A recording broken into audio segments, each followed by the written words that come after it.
90% दिया गया है। तो हमारे बिजनेस में जो है ना, जोश का, जुनून का, एक्साइटमेंट का है, जो व्यक्ति हमेशा हंसता मुस्कुराता रहता है ना, उन्हें उनका चलने का, फिरने का, उठने का, बैठने का, बात करने का बिल्कुल अंदाज अलग होता है ना, ऐसे लोगों के साथ लोग उठना, बैठना, बातचीत करना, मिलना जुलना पसंद करते हैं। ऐसे लोगों के साथ बिल्कुल नहीं, जो मुंह लटकाए गमों में घिरे हुए हैं कि अब दिल ही टूट गया, हम जी के क्या करेंगे।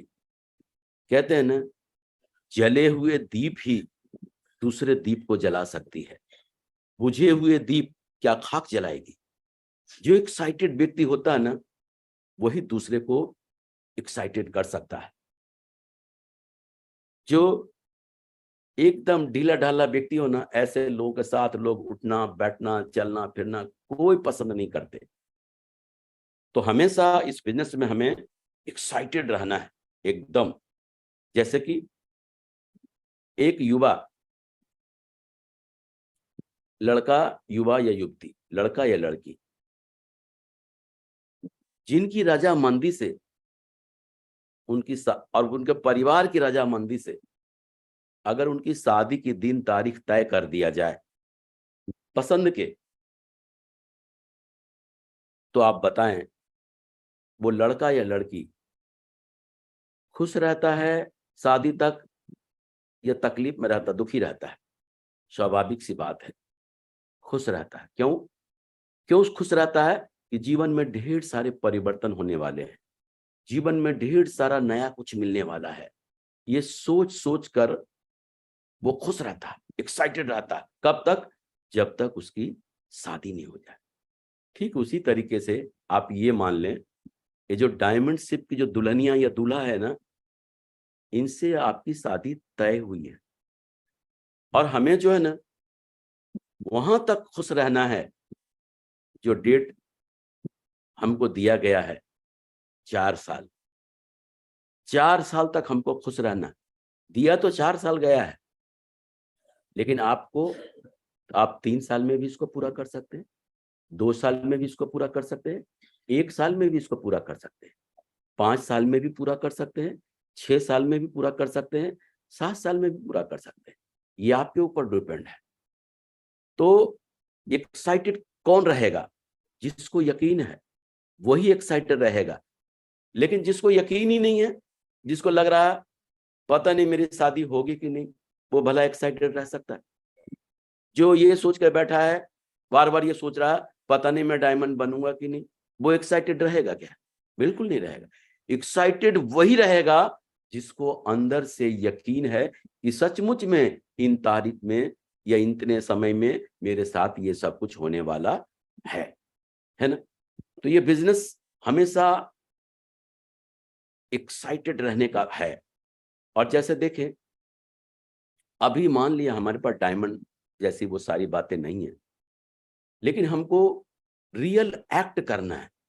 हमारा हमेशा वो जो अंदाज, चलने का, फिरने का, बात करने का, उठने का, बैठने का, डायमंड जैसा।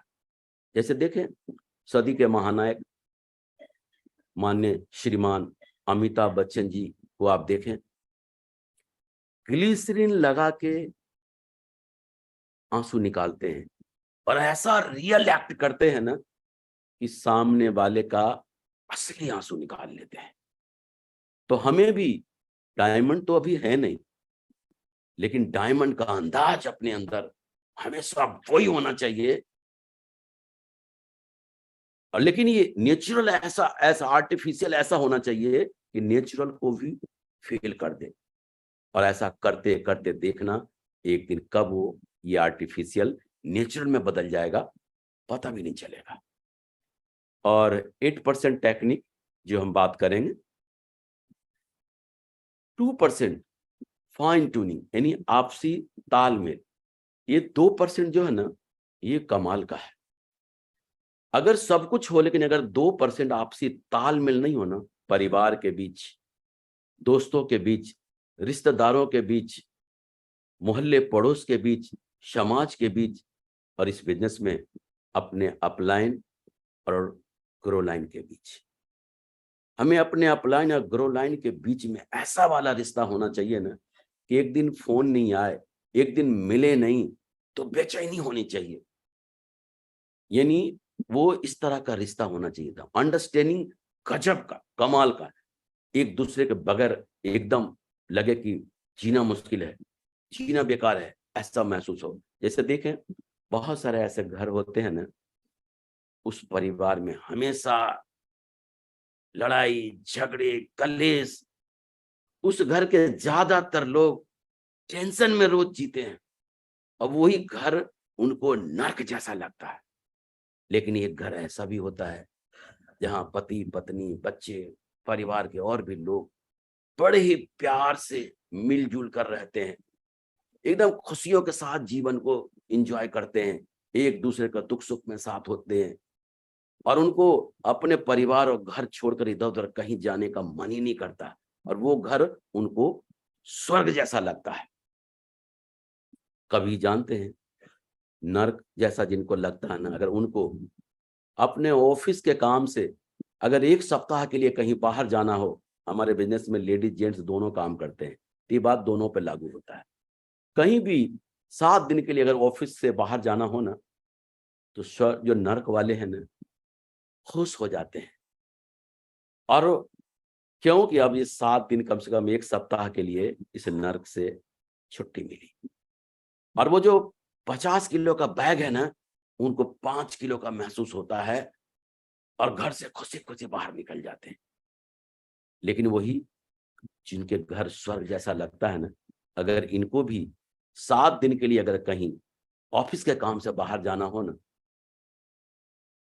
तो इनको ऐसा लग रहा है, जब घर से चलते हैं ना, तो 5 किलो बैग का जो बैग है ना, उसको ऐसे उठाते हैं जैसे लगता है कि वो 50 किलो वजन का है और फिर नजरें मिलाकर बोलते हैं, जाऊं क्या?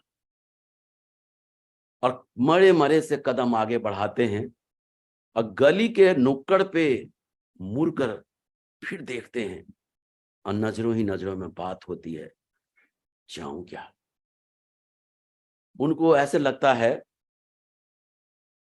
कि मैं 7 दिन के लिए नहीं, पता नहीं 7 साल के लिए जा रहा हूं। और जब वो लौटते हैं ना वापिस, तो जो नर्क वाले जो होते हैं ना, बेचारे मरे मरे कदमों से घर आते हैं। जो 5 किलो का बैग है ना, उनको 50 किलो लगता है, लगता है फिर उसी नर्क में। लेकिन ये जो स्वर्ग वाले लोग जब वापस लौटते हैं ना,